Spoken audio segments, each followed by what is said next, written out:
Ladies and gentlemen, good afternoon. I'm Domenico Bavelli.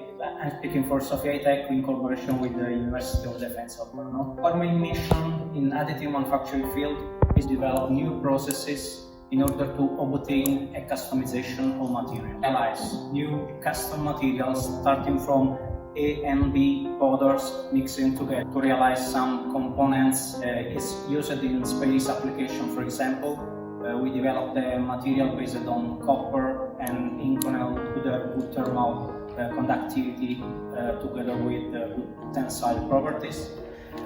This material is currently applied in space sector as qualified material for some fuel nozzles, the combustion chamber, and some elements of turbopump for the European Space Agency launcher, the Vega E.